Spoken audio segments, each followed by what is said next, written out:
Hey guys, I just wanted to have a conversation, or really a one-way conversation, on the need to do certain lifts. Okay, so do we need to do certain lifts to progress? Now, what I mean by certain lifts is as in feeling like you need to do maybe a barbell deadlift or a back squat, maybe a bench press. Okay, and what I'm talking about progression is putting on muscle and getting stronger. Okay, now a lot of us have been tied into feeling like we need to do a certain lift or we're not going to progress. And a lot of that comes from the fitness industry in general, because for so long there has been a big powerlifting influence on the fitness industry that really pushes the need to back squat, to bench press, to deadlift. Okay, they're big primal movements that we should all be able to do. That's sort of the argument. We hit so many different muscle groups when we're doing them. And that influence is obviously part of the wild movement as well. Like, I do believe that those movements tick a lot of boxes, i.e. a lot of return on a smaller amount of investment. You do a deadlift and you might not target one muscle group really, really specifically, but you target a lot of different muscle groups. But the downfall of that is when someone isn't completely fitted to a lift.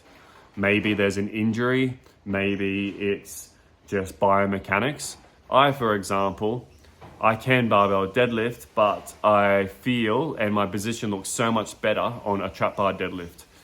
Okay, some of us are really tight through our thoracic spine, so we struggle to get those arms overhead nicely for a barbell shoulder press. So are we better to just sort of grit our teeth and push on through and try and do those shoulder presses, but maybe at the expense of a potential injury or making a niggle worse or whatnot? Or are we better to modify and change that movement altogether? And for most of us that aren't powerlifters, the answer is probably pretty clear, and the answer is to try and change that lift.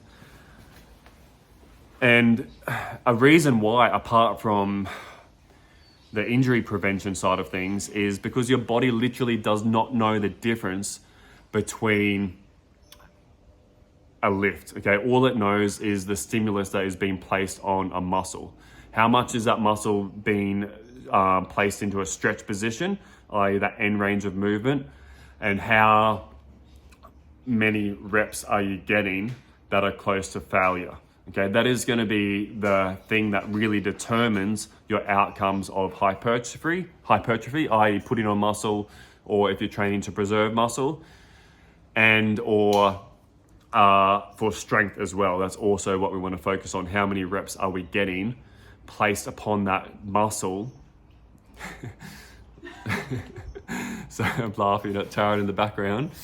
How many reps are you getting really close to failure? So if, for example, a barbell shoulder press, when you're standing, does not feel good for you, i.e. you have to bend through that lower back a lot to get that, to punch out those last couple of hard reps and perhaps put yourself in a position to possibly get injured. Are you better to do that, or are you better to go on a very slight incline on a bench? So you're still very upright, but you're locking yourself in and you're punching out your dumbbell shoulder press reps from that position, i.e. when it gets hard, you're going to be much more likely to get more of those hard reps out because you're going to feel safer. Okay, there's going to be more stability there. So that's just an example of how a dumbbell shoulder press in that example is probably going to be better for that person.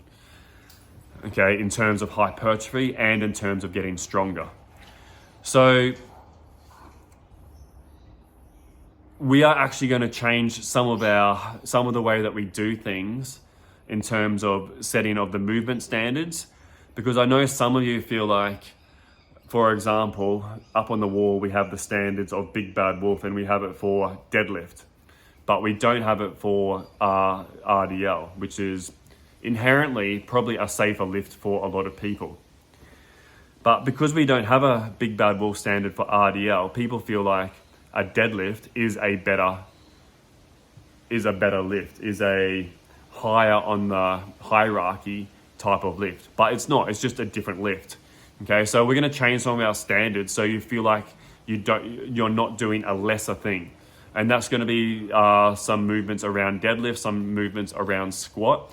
So no matter what your body is doing in terms of where it's tight, where you're immobile, maybe an injury, you're still going to feel like you can progress just as well as everyone else, and hopefully progress safely without this feeling of having to do a certain lift. So remembering that this is small group training, so we have one program, the program might say deadlift, but just because it says deadlift, it doesn't mean you need to do that specific deadlift. Okay, so hopefully that makes sense.